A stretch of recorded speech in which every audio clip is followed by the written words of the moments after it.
Estamos então agora com tudo organizado para dar sequência à nossa tarde de palestras e informações aqui no Winter Show. Então eu convido neste momento o Noemir Antoniazzi. Nós falamos aqui também do Eduardo Pagliosa, o Eduardo que realiza as pesquisas junto com o Noemir, e o Noemir é quem vai trazer as informações, os resultados aí destas pesquisas. O tema desta tarde, neste momento, então, é sobre o manejo de cultivares de cevada para a produção de malte. Então, boa tarde, Noemir, seja bem-vindo e agora é por sua conta. Fique à vontade. Muito boa tarde a todos os que estão virtualmente assistindo a apresentação. Com certeza eu preferiria fazer isso pessoalmente, mas a forma como nós estamos hoje não nos permite dar esse luxo de fazer uma apresentação presencial.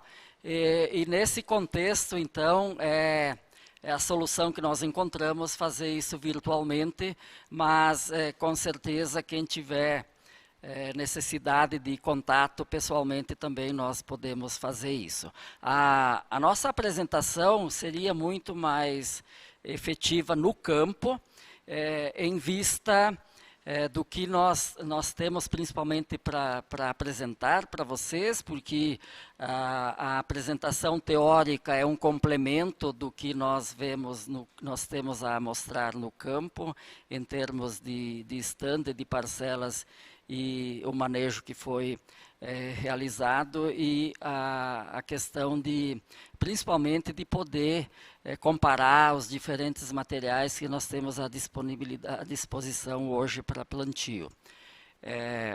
Mas, como isso não é possível, então nós vamos fazer isso virtualmente. Essa é a nossa equipe, eu com o Eduardo, como pesquisadores, o Adriano é o nosso técnico, o Hamilton é auxiliar de pesquisa, e os demais são pessoas que trabalham conosco no campo e que conseguem, então, nos dar o suporte para toda essa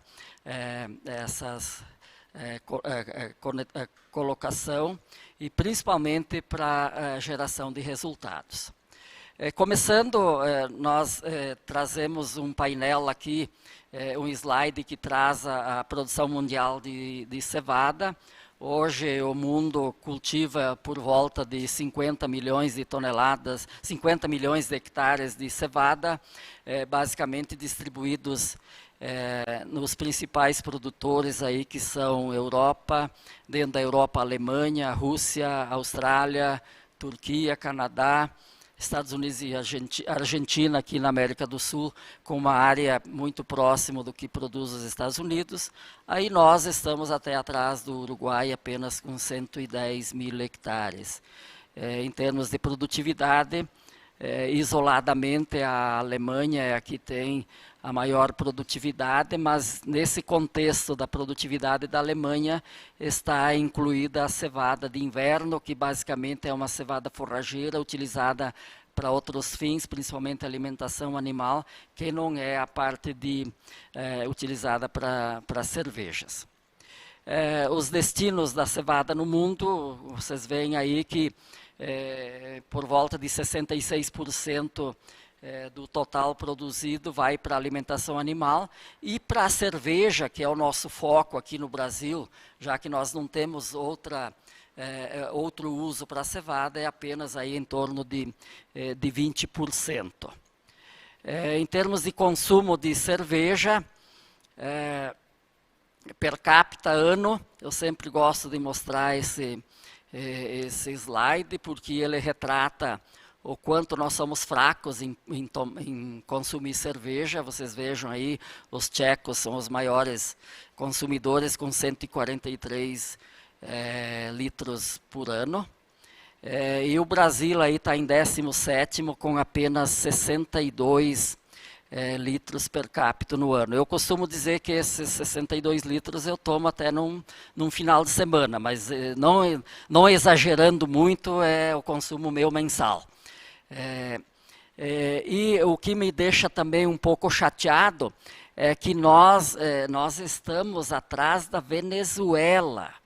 Então, para nós é uma vergonha muito grande. Temos muito que crescer ainda em termos de consumo de cerveja per capita ano.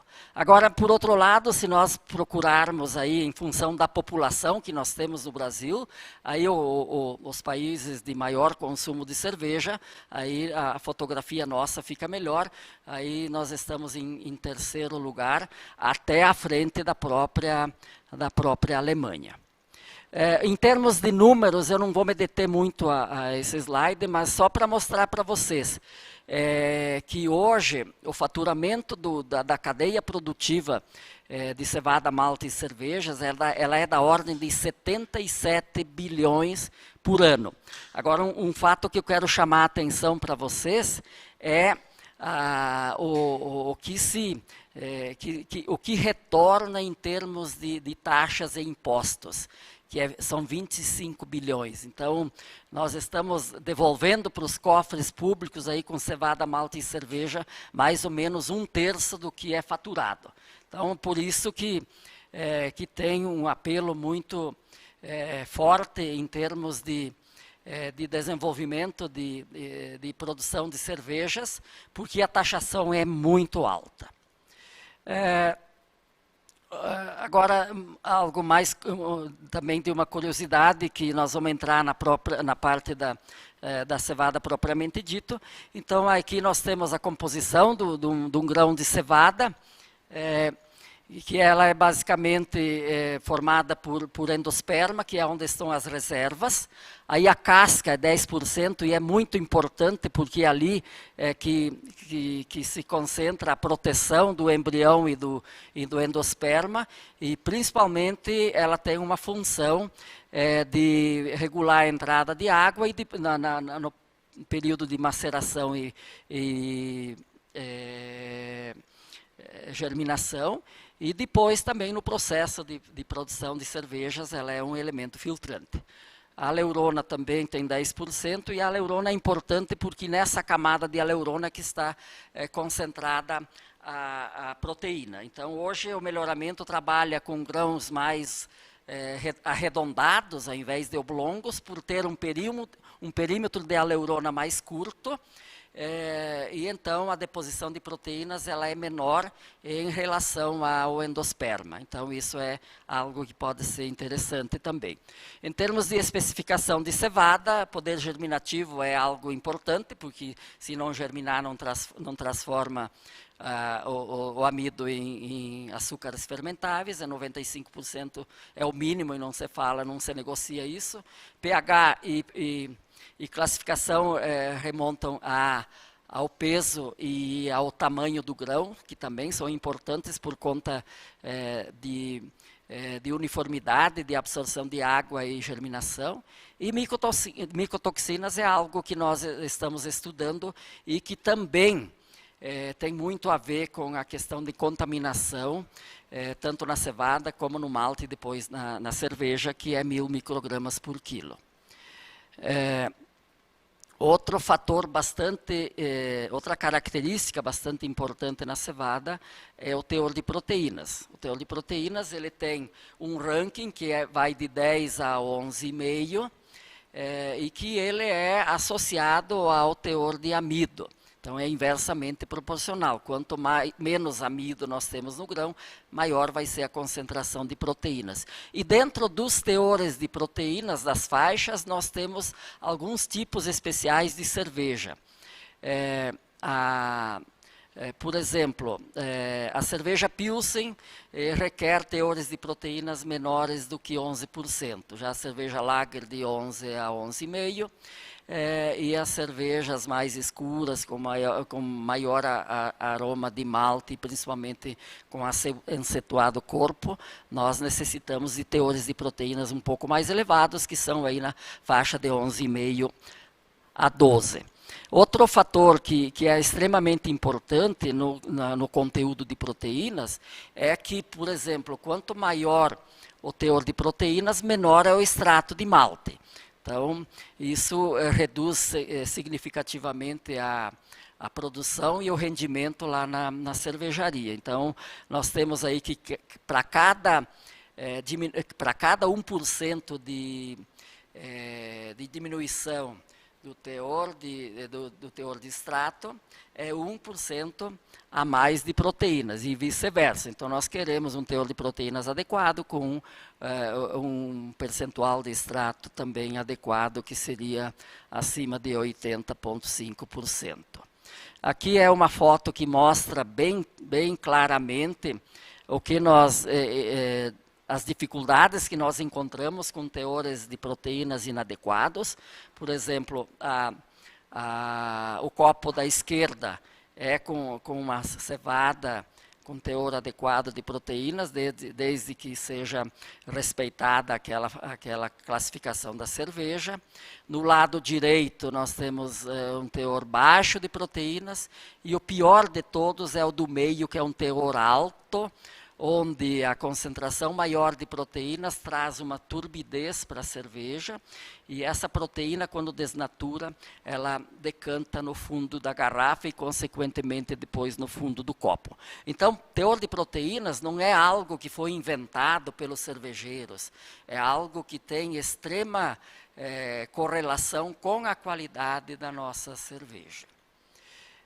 As especificações do malte são muito mais em maior número, são por volta de 28 características que são avaliadas numa análise de malte, e que também nós fazemos todo esse processo de avaliação desde o início do desenvolvimento das novas variedades, e que depois ele é confirmado nas análises, nas produções industriais, e essas produções industriais passam do malte para a cerveja, e aí nós temos então a validação da nova variedade de acordo com a especificação do malte.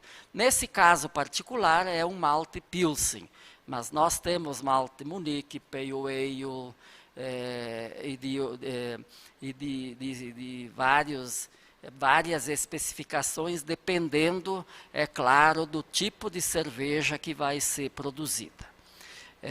Mas todos eles têm particularidades, e essas particularidades elas são dependentes, então, da genética e do manejo que se faz no campo. Por que também outro item é classificação IPH, ou seja, tamanho e peso do grão. Isso tem uma importância muito grande, no sentido de que, no processo de maceração, principalmente o tamanho do grão e também o peso, agora inverteu aí. Então, eles têm uma importância muito grande.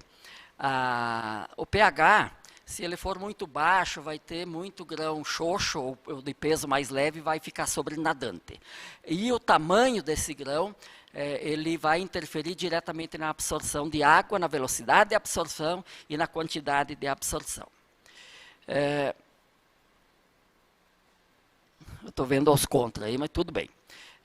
Agora nós entraríamos diretamente na influência do manejo e dos tratos culturais, que são inferidos à cultura da cevada no campo, e que interferem diretamente na produtividade e na qualidade dessa cevada, que vai ser matéria-prima para malte.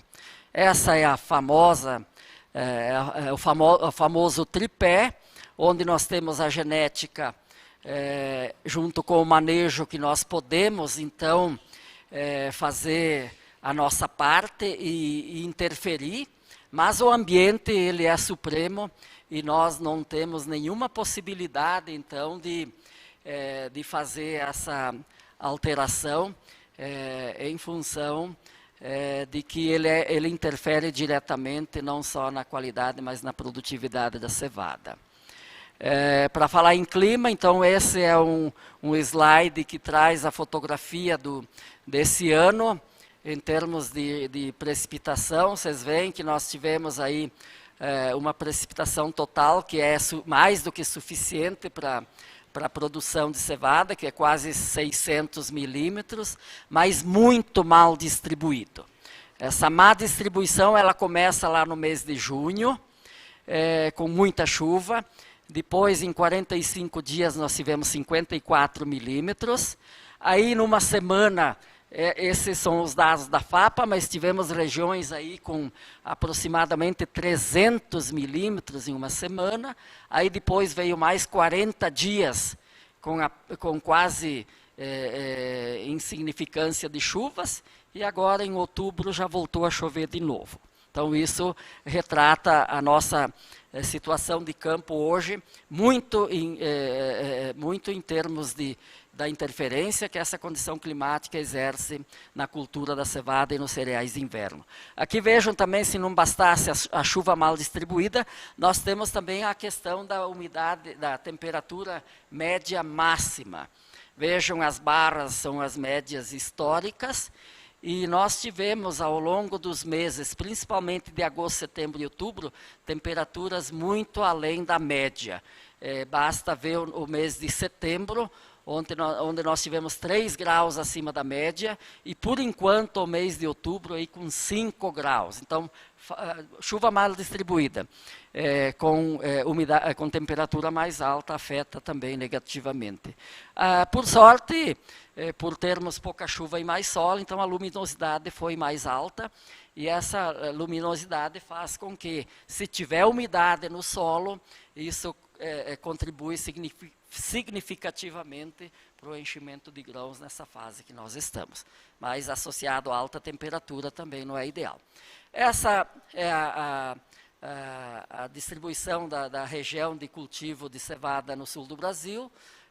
Esse segundo slide traz a informação nossa, gerada a partir de coleta de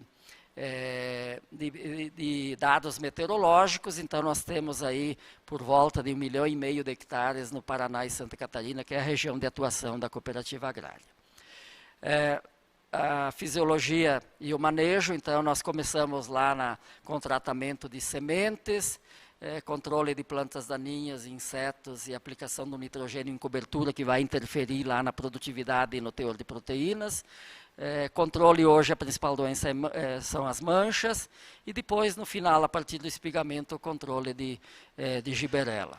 Em termos de doenças, bem rapidamente, nós tivemos problemas sérios no passado com oídio, ferrugem da folha, mas isso tudo foi sanado com a genética, e agora as principais doenças hoje são mancha em rede e mancha marrom, principalmente a mancha em rede, na qual principalmente as variedades europeias são mais suscetíveis. Nós temos gene de resistência introduzindo nas nossas variedades próprias, e isso então é algo que demanda um controle mais efetivo por parte do nosso produtor. Também temos bacteriose num nível de infecção inferior ao que acontece no trigo. A doença da espiga principal é a giberela, e o problema não é a giberela em si, o dano que ela causa em termos de perda de produtividade, mas diríamos que é o malefício que esse fusarium causa, que é a micotoxina. Aqui é uma diferença entre a esquerda, a brusone, que também ocorre muito esporadicamente na nossa região, em função de não ter a temperatura e a umidade adequadas, e a giberela. Então, a brusone, a partir do ponto de penetração do fungo na raquis, ele estrangula e não tem mais formação de translocação de seiva e, consequentemente, formação de grãos. Falando em micotoxina, que é o principal problema provocado pelo fusário, nós temos hoje uma tolerância genética muito insignificante, perto do que necessitamos, e aí sim nós lançamos mão do controle químico, no qual nós temos produtos, épocas de aplicação, e principalmente um contexto de controle preventivo para evitar que esse fusário cause então o dano lá na espiga da produção de micotoxinas DON, que é um limitante para a produção de cevada, para a produção de cevada cervejeira.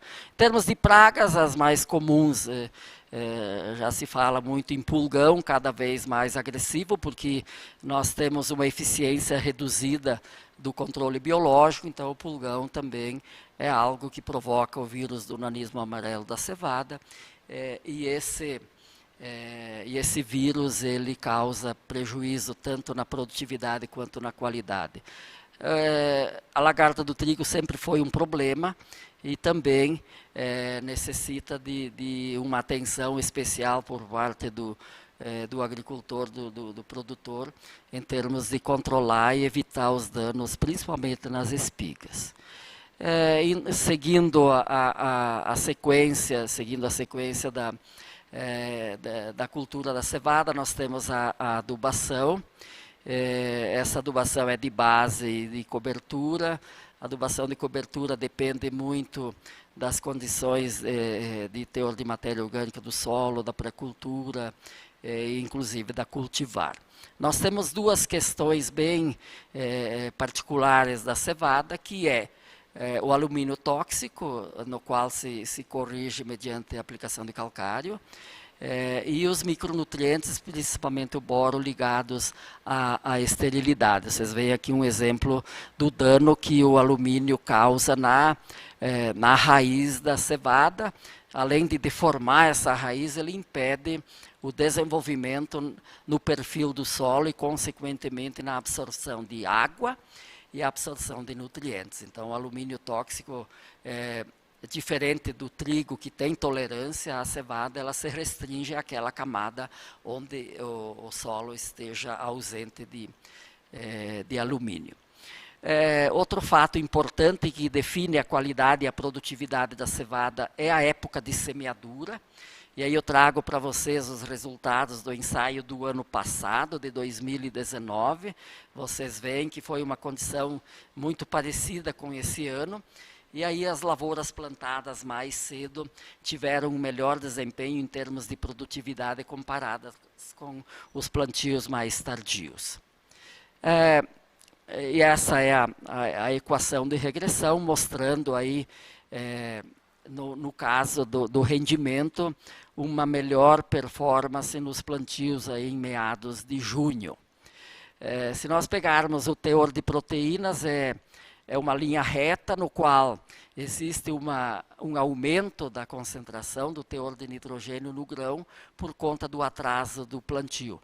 Mas mesmo naqueles plantios entrando em julho, o teor de proteínas é abaixo do limite máximo, que é 12%. O tamanho de grão, se levarmos em consideração a classe 1, que é a mais importante no processo de malteação, aí nós temos uma situação bem ao contrário. E a diminuição é bem significativa, principalmente quando os plantios entram no mês de julho.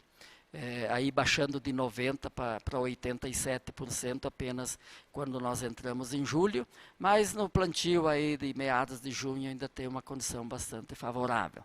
A mesma situação ela acontece com relação ao pH, que ele diminui com o atraso na semeadura. E com isso nós temos então uma indicação da FAPA, por conta de época de semeadura, que é de 15 a 30 de junho, e se nós pudermos aí escolher um período de concentração de plantio no qual a resposta em produtividade e qualidade seja melhor, é de 20 a 30 de junho. Escalonamento é importante, não só para perdas de geadas, mas também para escalonar a colheita. Travou?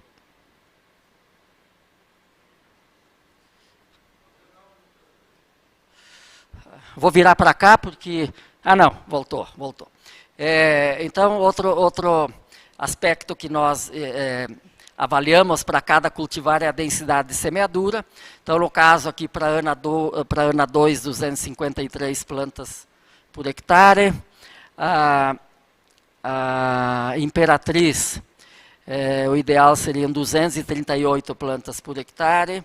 Se nós pegarmos a Irina, 250.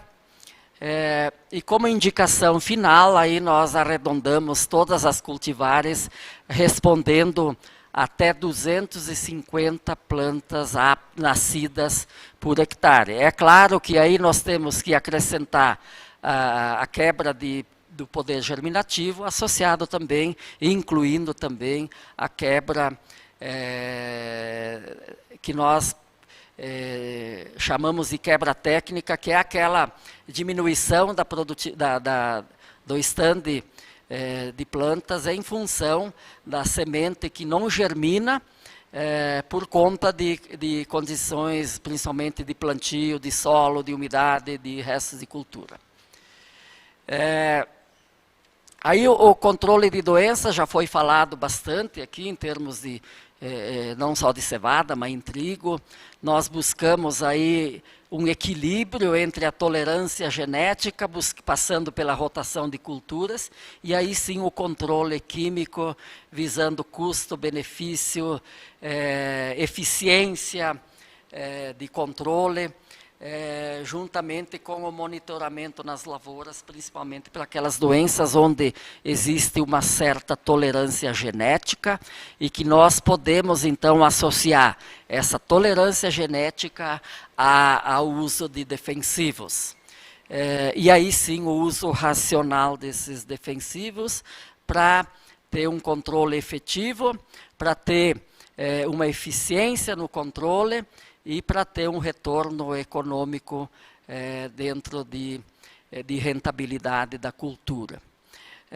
Esse é um desempenho de 3 anos de experimentos em 3 locais, das 4 cultivares que nós temos hoje.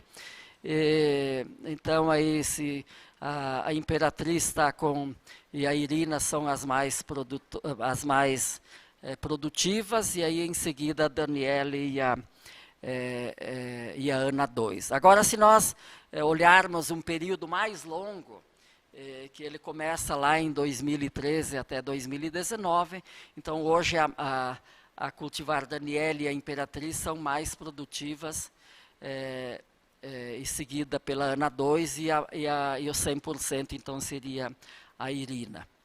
Em termos de teor de proteínas, nós temos uma menor concentração na Irina, aí passando pela Ana 2, pela Daniele, e com 12,3% a Imperatriz em termos de teor de proteínas. Se nós pegarmos a classificação classe 1, que são aqueles grãos maiores de 2,5 milímetros, e que são exatamente aqueles preferidos na malteação, que tem uma maior uniformidade de absorção de água, e também uma maior uniformidade de germinação, nós temos aí os melhores resultados com a Imperatriz e Daniele, seguindo então com Ana 2 e Irina. Peso hectolítrico também acompanha muito próximo a classificação, e aí as melhores são Imperatriz e Daniele, seguido por Ana 2 e Irina. Em termos de características agronômicas dessas cultivares, aí nós temos um ciclo muito parecido e muito próximo, aí, variando de 79 a 82 dias para espigamento, e de 129 para 126 dias para maturação. Então, não diríamos assim, não existe uma diferenciação em termos de ciclo para nenhuma dessas variedades, são muito próximas, são tardias precoces, que nós chamamos, demoram aí por volta de 3 meses do plantio à colheita para espigamento, e aí por volta de 130 dias para colheita. Em termos de tolerância a doenças, nós hoje, oídio e ferrugem da folha não é mais uma preocupação em termos de de controle, mas em compensação mancha em rede e mancha marrom são as doenças que mais dispendiam de controle químico para essas doenças, mas nós já temos, por exemplo, a variedade Imperatriz com uma melhor tolerância comparada com as demais que já estão sendo cultivadas. Nós fizemos também uma análise de estabilidade dos genótipos, e nesse contexto, levando em consideração a produtividade, a Imperatriz foi aqui, buscando os resultados dos ensaios, a Imperatriz foi o genótipo de melhor estabilidade nesses ambientes estudados, que foi Candói, Pinhão e Entre Rios. Algumas orientações com relação a minimizar os efeitos negativos das variedades. Então, nós temos aí a Imperatriz com algo preocupante de mancha em rede. A Ana 2 é o acamamento, que todos nós sabemos. A Daniele já está indo para o lado da suscetibilidade em mancha em rede. E a Irina também tem algo relativo à mancha marrom, que nós devemos ter um cuidado especial, porque isso acontece muito no final do ciclo. Esse é um pôster que não está no meu quarto, mas está muito bem na memória, gravado, em relação à safra 2016, que foi o nosso recorde de produtividade, com 5,5 toneladas de média, algumas lavouras passando de 7 toneladas, então é algo de fato para ser guardado na memória, e espero que não demore muito para repetir. Esse seria um ano que nós teríamos esse mesmo desempenho da cevada, mas infelizmente a falta de chuva nos momentos críticos não permitiu que isso acontecesse. Também esse é um comparativo em termos de produtividade de trigo e cevada aqui na região da cooperativa agrária, e que ao longo dos anos tem uma superioridade da cevada aí por volta de média de 500 quilos por hectare. Indo para o lado do final já dessa apresentação, também nós, no desenvolvimento de novas variedades, nós contamos com parcerias e convênios. Até há pouco tempo nós tínhamos a Embrapa como nossa parceira no desenvolvimento de variedades. Tínhamos um convênio junto com a Ambev, e com o passar do tempo nós sentimos a necessidade de tornar a cultura mais competitiva, não só no campo, mas também na questão de qualidade de malte e cervejas. E aí nós fizemos outros convênios, por exemplo, até com a Bembev, com a Ackerman, KWS, Secobra, Limagran, LFL, que é a Universidade de Weihenstephan, e também com a Syngenta.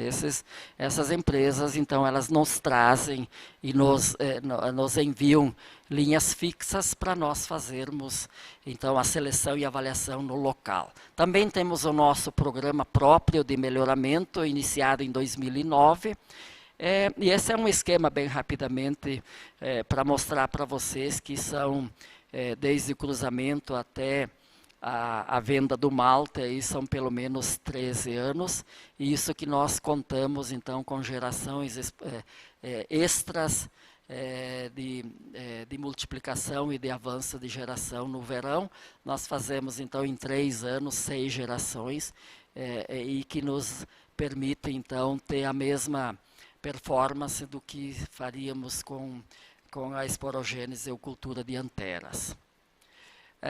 O que vocês iriam ver no campo foram faixas com as cultivares Ana 2, Daniele, Irina e Imperatriz, semeadas no dia 14 de julho. Nós usamos aí 390 quilos de 8,30-20 com FTE, contendo o boro, que é essencial para a nossa situação, principalmente nesses 2 últimos anos, com altas temperaturas e baixa umidade relativa do ar.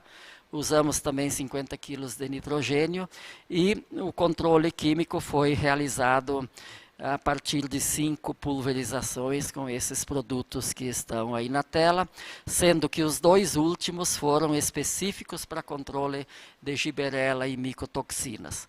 Nós fizemos uma estimativa de rendimento baseada nas informações coletadas de dados de perfilhos e de espigas por metro quadrado. Vocês veem aí que o número de perfilhos era bastante alto, aí por volta de 800 por metro quadrado, e aí por conta da estiagem, nós tivemos uma perda variável aí de perfilhos que não viabilizaram espigas, variando desde 11% na Ana 2 até 22%, ou seja, o dobro por cento na Irina, que essa característica ela apresenta. Agora, se nós formos no rendimento estimado, considerando o número de grãos por espiga, multiplicados pelo número de espigas por metro quadrado, e levando em consideração o peso de 1.000 grãos médio do ano passado, aí nós temos uma produtividade estimada aí variando de 6.300 a 7.300 quilos por hectare, maior na Ana 2 e menor na Irina. Só algumas fotos lá do que vocês iriam ter a oportunidade de visualizar. Quem esteve lá já viu, essa é a nossa então estação de cevada. Aqui é a cultivar Daniele, que é hoje o nosso carro-chefe na cooperativa, com mais de 50% da área de plantio. Essa é a Irina, vocês podem ver em termos de ciclo, tem uma diferenciação aqui, a Irina um pouco mais tardia para o final do ciclo. Aí a Imperatriz, então, é o primeiro ano que ela está indo para o campo. Até então, o ano passado foi apenas multiplicação de sementes. E esse ano nós temos uma área aí ao redor de 15% a 17%, e que vai ser utilizada para nós levarmos adiante o processo de avaliação da qualidade de malte e cervejas rumo à homologação pelas empresas que compram malte da agrária. A Ana 2, aqui a parcela foi um tanto prejudicada por uma condição de solo, mas é uma variedade, como eu já falei, altamente suscetível ao acamamento, e por conta de nós não termos a possibilidade de trabalharmos com mais de 3 variedades, então a Ana 2 está sendo utilizada pelo último ano, em detrimento então da manutenção da Daniele, da Imperatriz e da Irina, que aí nós podemos fazer uma recepção segregada, um trabalho mais efetivo na recepção e na armazenagem, para que possamos então fazer a malteação separadamente dessas variedades dentro principalmente dos demais níveis de segregação, que são classificação comercial, que são poder germinativo, pH, e principalmente agora, nos últimos anos, os níveis de micotoxinas. Eu fico por aqui na minha apresentação, agradeço a presença de vocês, a paciência. Eu não sei se temos tempo para perguntas, se tem algumas perguntas. Eu peço desculpas também porque nós tivemos um contratempo na transferência da apresentação do meu computador para o evento aqui, e isso atrasou um pouco o início dos trabalhos, mas isso acontece com as melhores famílias. É verdade. E nós não temos muitas vezes o que fazer. Exatamente. Imprevistos acontecem, o importante é a gente contar com a compreensão, né, de quem está nos assistindo e procurar resolver, né? Demoramos um pouquinho mais aí, mas conseguimos resolver. E temos sim, Noemir, temos uma pergunta então, do cooperado Marcos Antônio Tan. Vamos colocar na tela aí a pergunta dele. Bom, meu nome é Marcos Antônio Tan, sou produtor rural na região do Pinhão. Gostaria de saber se existe alguma cultivar nova de cevada que apresenta bons resultados a campo.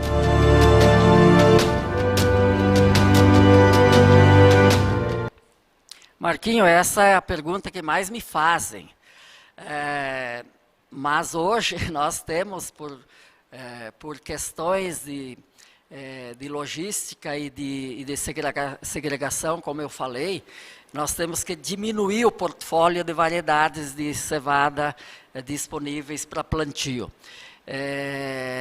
Foi o que aconteceu, então, em termos de retirada da ANA 2 para ficar apenas com 3 variedades que seriam as possibilidades que nós temos de segregação principalmente.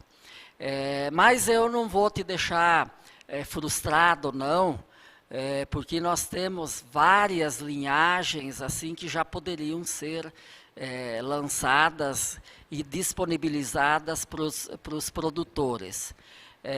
Isso vai depender principalmente da retirada de um material em cultivo. Então, hoje, eu diria para você, nós temos sim variedades com perfil agronômico, principalmente tolerância a manchas, muito mais efetivo, igual à Imperatriz ou até melhor, mas para esse material entrar em cultivo, nós precisamos tirar uma das 3 que estão atualmente sendo utilizadas. Mas temos sim. Tá certo então, Noemir, obrigada pela sua resposta, por sua palestra, sua participação aqui conosco. Mais alguma dúvida? Tem algum outro contato, e-mail que os nossos cooperados possam falar contigo também, com o Eduardo, nosso pesquisador? Os cooperados podem chegar na nossa sala aí sem nenhum problema, né? Serão bem-vindos. Nunca foi nenhum impedimento à entrada deles na FAPA, até nós sentimos muita falta, porque estávamos muito próximos deles. Exato. Lá, e agora o cooperado ele precisa vir especialmente para a FAPA para conversar conosco.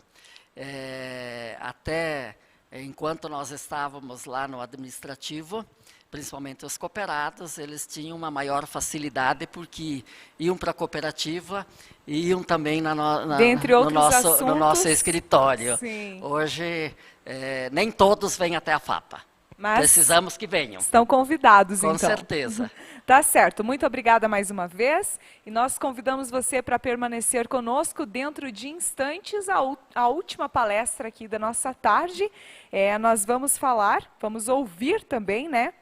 A palestra aqui com o engenheiro agrônomo, doutor em agricultura pela Unesp, supervisor do Grupo de Gestão Territorial Estratégica da Embrapa Territorial, o Gustavo Espadotti Amaral Castro, que vai falar sobre produzir e preservar, sustentabilidade da produção agropecuária brasileira. Então, dentro de instantes,